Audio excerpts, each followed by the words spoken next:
Seven hills టీవీకి స్వాగతం. ఈరోజు వార్తలోని ముఖ్యాంశాలు. తెలుగు ప్రజల ఆత్మగౌరవాన్ని దశ దిశలా వ్యాప్తి చేసేందుకు దివంగత మాజీ ముఖ్యమంత్రి నందమూరి తారక రామారావు కృషి చేశారని తెలుగుదేశం పార్టీ జిల్లా అధ్యక్షులు సిఆర్ రాజన్ పేర్కొన్నారు. నందమూరి తారక రామారావు 101వ జన్మదిన సందర్భంగా చిత్తూరు జిల్లా తెలుగుదేశం పార్టీ కార్యాలయంలో ఆ పార్టీ నాయకులు కార్యకర్తలు నందమూరి తారక రామారావు విగ్రహానికి పూలమాలలు వేసి ఘనంగా నివాళులర్పించారు. ఈ సందర్భంగా సిఆర్ రాజన్ మాట్లాడుతూ ఎన్టీ రామారావు సిరి పరిశ్రమ నుండి వచ్చి తెలుగుదేశం పార్టీ స్థాపించి 9 నెలల్లో ఆంధ్రప్రదేశ్ రాజకీయాల్లో చరిత్ర సృష్టించి ముఖ్యమంత్రి అయ్యారని కొనియాడారు. తెలుగుదేశం పార్టీ అధికారంలోకి వచ్చిన వెంటనే పేదలకు ₹2 కిలో బియ్యం, జనతా వస్త్రాలు ₹50 కరెంటు తదితర ప్రచార అంచిక పథకాలతో ముఖ్యమంత్రిగా ఎన్టీ రామారావు కొనసాగారని తెలిపారు. ఆయన అడుగుజాడల్లోనే తెలుగుదేశం పార్టీ అధినేత నారా చంద్రబాబు నాయుడు రాష్ట్ర ప్రజలకు ఎన్నలేని సేవలు అందిస్తున్నట్లు పేర్కొన్నారు. దాదాపు 100 సంవత్సరాల క్రితం నందమూరి తారక రామారావు గారు నిమ్మకూరు గ్రామంలో పుట్టిన రోజు ఈరోజు బీసీలందరికీ కూడా మహాపర్వదినం. బీసీలకి రాజకీయ అధికారాన్ని, రాజకీయ విజ్ఞానాన్ని కలిగించిన వ్యక్తి నందమూరి తారక రామారావు గారు. అలాగే రాజకీయాల్లో 20% రిజర్వేషన్ కల్పించిన వ్యక్తి నందమూరి తారక రామారావు గారు. బీసీ, ఎస్సీ, ఎస్టీ, మైనారిటీలకు సముచిత స్థానం కల్పించిన వ్యక్తి ఎన్టీ రామారావు గారు. ఆయన దయ వల్లే ఈరోజు బీసీలందరూ కూడా తల ఎత్తుకొని అగ్రవర్ణాలకు సమానంగా ఈరోజు నిలబడగలుగుతున్నామంటే ఓన్లీ నందమూరి తారక రామ గారు కారణం.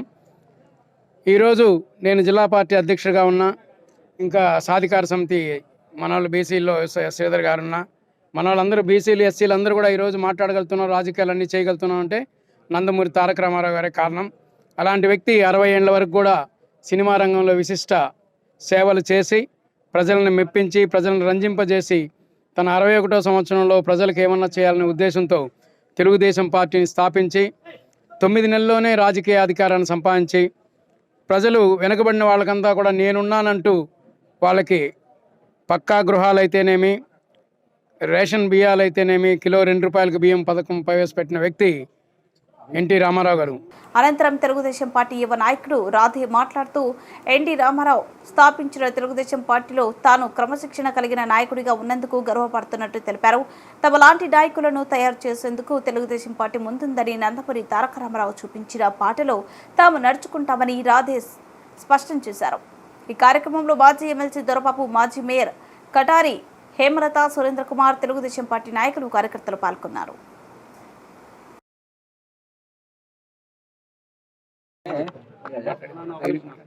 అందరూ అన్నట్టుగానే ఆయన గురించి హిస్టరీ చెప్పుకుంటే తరగంది. బేసికలీ చాలా చాలా పెద్ద చరిత్ర ఉన్నది. కానీ మేము చూసిన ఇప్పుడు లైవ్గా ఫీల్డ్లో చూస్తుంది ఏంటంటే మోర్ దెన్ 40 years చరిత్ర ఉన్న పార్టీ, ఇంత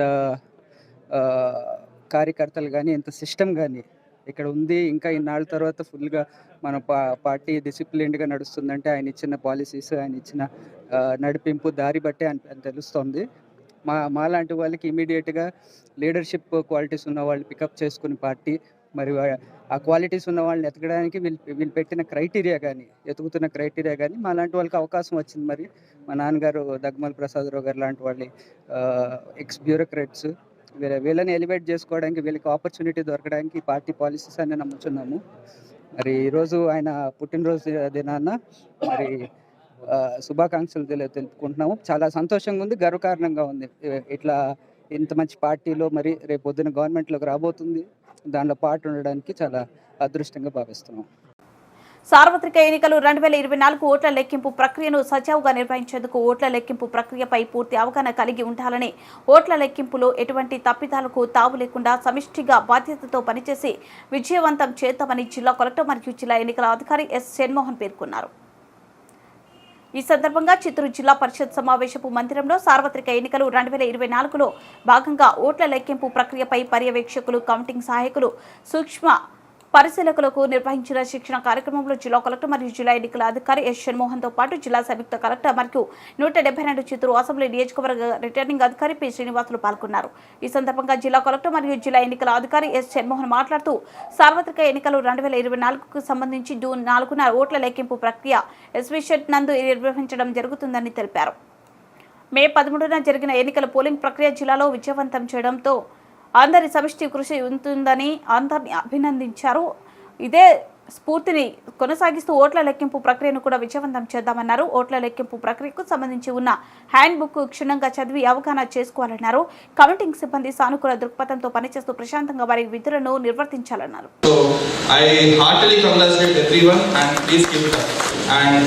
ఎక్కడ ఒక మాట రాకుండా చిత్తూరు జిల్లా నీట్గా చేసాం. కౌంటింగ్లో అందరు రెండింతలు నీట్గా చేస్తాం. And we'll all be proud of ourselves. We are the best team అని చెప్పాలి. Okay, I request all your support. Thank you.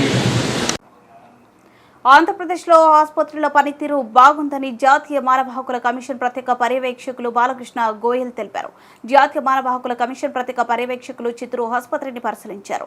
ఈ సందర్భంగా జాతీయ మానవ హక్కుల కమిషన్ ప్రత్యేక పర్యవేక్షకులు బాలకృష్ణ గోయల్ మాట్లాడుతూ చిత్తూరు ప్రభుత్వ ఆసుపత్రి అపోలో మరియు ప్రభుత్వ ఆధ్వర్యంలో నిర్వహించబడుతుందని, ఫిర్యాదులకు సంబంధించి కంప్లైంట్ బాక్సులను ఉంచి సమస్యలను ఎప్పటికప్పుడు పరిష్కారం అయ్యేలా చూడాలన్నారు. ఈ సందర్భంగా పలువురు పేషెంట్లకు సంబంధించిన బంధువులను ఏర్పాట్ల వైద్య సౌకర్యం గురించి అడిగి తెలుసుకున్నారు. జాతీయ మానవ హక్కుల సంఘం వివిధ రాష్ట్రాలలో పర్యటించడం జరిగిందని, చిత్తూరు జిల్లాలో పలు కార్యాలయాలు పరిశీలించి సంతృప్తిని వ్యక్తం చేయడం జరిగిందన్నారు. ఆసుపత్రిలో ప్రభుత్వ మరియు ప్రైవేటు భాగస్వామ్యంలో నడుస్తుందన్న సంయుక్తంగా కలిసి పనిచేసి ఆసుపత్రికి వచ్చే వారికి ఎటువంటి ఇబ్బంది లేకుండా చూడాలన్నారు.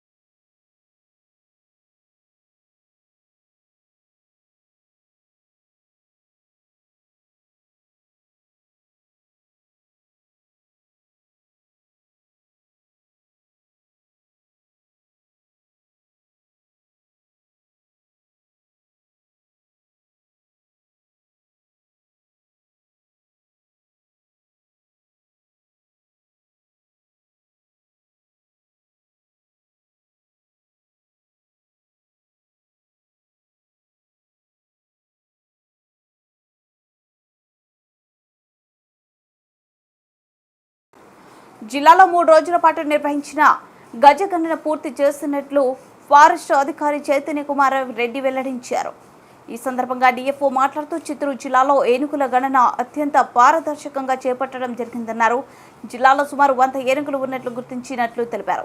ఈ మేరకు అటవీ ప్రాంతంలోనే ఏనుగులు ఉండే విధంగా వాటికి అవసరమైన ఆహారం, నీళ్లు అటవీ ప్రాంతంలోనే సమకూర్చే విధంగా చర్యలు చేపట్టడం జరుగుతుందని చైతన్య కుమార్ రెడ్డి వివరించారు. ఏనుగుల ద్వారా నష్టం జరిగిన వెంటనే 1-2 రోజుల్లో నష్టపరిహారం చెల్లించడం జరుగుతుందన్నారు. ఆంధ్రప్రదేశ్ రాష్ట్రంలో ఇతర రాష్ట్రాల్లో పోలిస్తే చిత్తూరు జిల్లా ఫారెస్ట్ అధికారులు అత్యంత పకడ్బందీగా గజగణన చేపట్టామని డిఎఫ్ఓ చైతన్య కుమార్ రెడ్డి వెల్లడించారు. ఈ కార్యక్రమంలో చిత్తూరు ఫారెస్ట్ రేంజ్ అధికారి Thomas, DRO Karan Singh, forest సిబ్బంది తదితరులు పాల్గొన్నారు.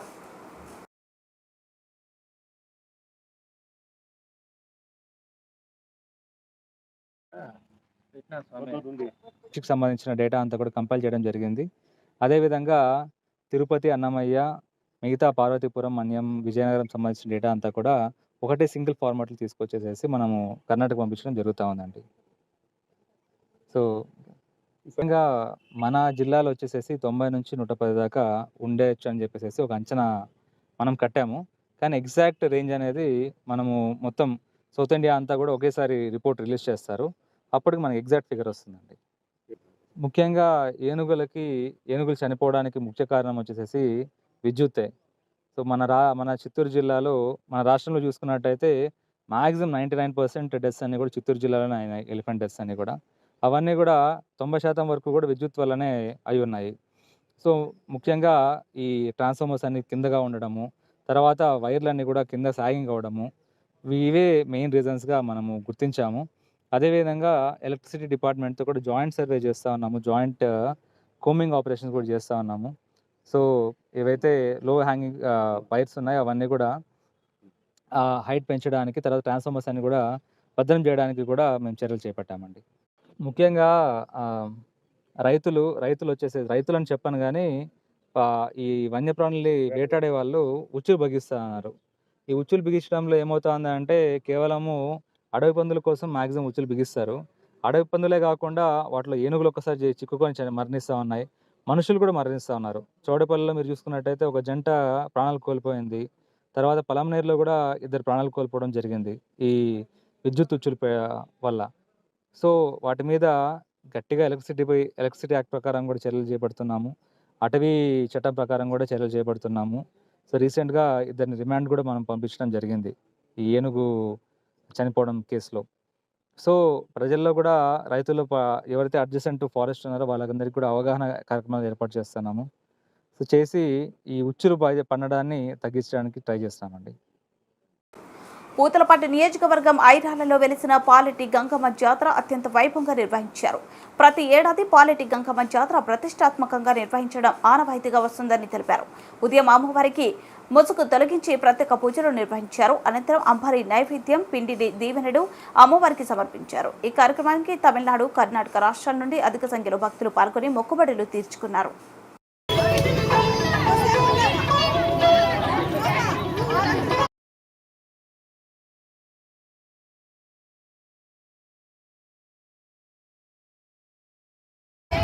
హైదరాబాద్లోనే ఎన్టీఆర్ ఘట్లో నందమూరి తారక రామారావుకి చిత్తూరు తెలుగుదేశం పార్టీ పార్లమెంట్ అభ్యర్థి దగ్గుమల్ల ప్రసాదరావు నివాళులర్పించారు.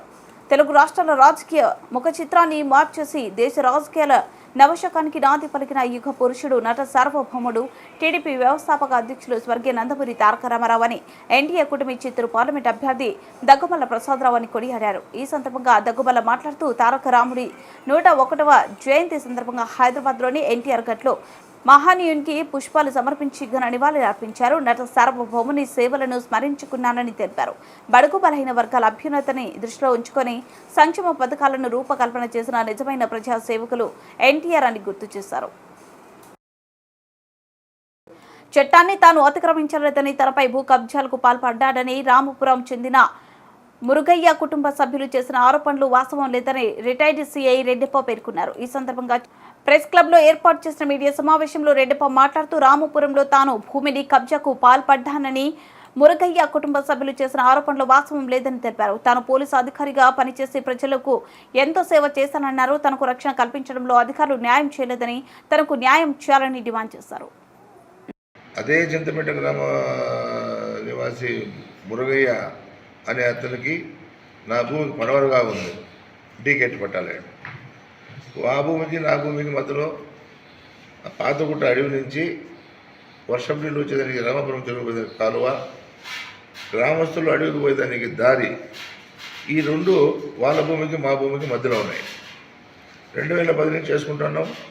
వాళ్ళు వస్తా మా దగ్గరికి పోతూ ఉన్నారు, మేము మాట్లాడుతూ బాగానే ఉన్నాం. మురుగయ్య కానీ వాళ్ళ ఆయన శ్రీరాములు కానీ ఏ రోజు వాళ్ళది అని ఆ కాలువ దారి వాళ్ళని కోరలేదు, దాన్ని దాటి రాలేదు. వాళ్ళ భూమి వాళ్ళు చేసుకుంటూ ఉన్నారు. ఇప్పటి వరకు ఈవెన్ ఆయన కొడుకు జగదీష్ అనే సాఫ్ట్వేర్ చెన్నైలో పనిచేస్తూ ఉండి ఆయన కూడా వీక్లీ 15 డేస్ వస్తూ ఉండి నాతో కూడా బాగానే మాట్లాడుతూ ఉన్నాడు. మాకేమి డిస్ప్యూట్స్ ఏం లేవు. అయితే 2022వ సంవత్సరం సెప్టెంబర్లో పెనుమూరు మండలంలో సర్వేర్ గిరియాచార్య ఉన్నాడు. అతన్ని తో మాట్లాడుకొని ఏ విధమైనటువంటి సర్వేలు చేసుకోవడానికి నాకైతే తెలియదు.